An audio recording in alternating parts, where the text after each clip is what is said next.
தமிழகம், புதுவை மற்றும் காரைக்கால் பகுதிகளுக்கான தினசரி வானிலை அறிக்கை. கடந்த 24 மணி நேரத்திற்கான வானிலை தொகுப்பு.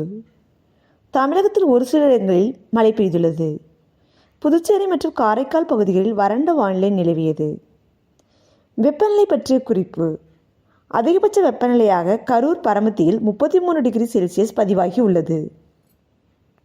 அடுத்த 7 தினங்களுக்கான வானிலை முன்னறிவிப்பு மற்றும் எச்சரிக்கை.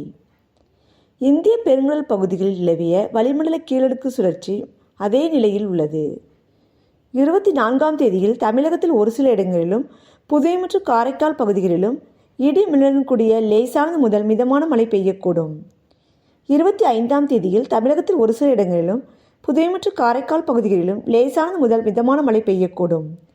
26ஆம் தேதியில் தமிழகத்தில் ஒரு சில இடங்களிலும், புதுவை மற்றும் காரைக்கால் பகுதிகளிலும் லேசானது முதல் மிதமான மழை பெய்யக்கூடும். 27 மற்றும் 28ஆம் தேதிகளில் தமிழகத்தில் ஒரு சில இடங்களிலும், புதுவை மற்றும் காரைக்கால் பகுதிகளிலும் இடி மின்னலுடன் கூடிய லேசானது முதல் மிதமான மழை பெய்யக்கூடும். 29 மற்றும் 30ஆம் தேதிகளில் தமிழகத்தில் ஒரு சில இடங்களிலும், புதுவை மற்றும் காரைக்கால் பகுதிகளிலும் லேசானது முதல் மிதமான மழை பெய்யக்கூடும். சென்னை மற்றும் புறநகர் பகுதிகளுக்கான வானிலை முன்னறிவிப்பு. அடுத்த 48 மணி நேரத்திற்கு வானம் ஓரளவு மேகமூட்டத்துடன் காணப்படும். நகரின் ஒரு சில பகுதிகளில் லேசானது முதல் மிதமான மழை பெய்யக்கூடும். குறைந்தபட்ச வெப்பநிலையாக 22 to 23 டிகிரி செல்சியஸாக இருக்கக்கூடும். மீனவர்களுக்கான எச்சரிக்கை. தமிழக கடலோர பகுதிகளில் 24ஆம் தேதி மற்றும் 26ஆம் தேதி வரை குமரிக்கடல் பகுதிகளில் பலத்த காற்று வீசக்கூடும். மணிக்கு 45 முதல் 55 கிலோமீட்டர் வேகத்திலும், இடையிடையே 65 கிலோமீட்டர் வேகத்திலும் வீசக்கூடும்.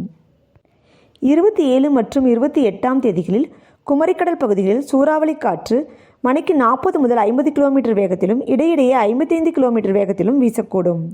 வங்கக்கடல் பகுதிகளில் 24 மற்றும் 25ஆம் தேதிகளில் தெற்கு அந்தமான் கடல் பகுதிகளில் சூறாவளி காற்று மணிக்கு 40 முதல் 45 கிலோமீட்டர் வேகத்திலும், இடையிடையே 55 கிலோமீட்டர் வேகத்திலும் வீசக்கூடும்.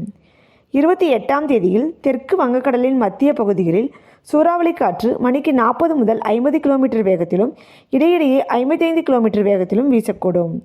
மேற்குறிப்பிட்ட நாட்களில் மீனவர்கள் பகுதிகளுக்கு செல்ல வேண்டாம் என்று அறிவுறுத்தப்படுகிறார்கள்.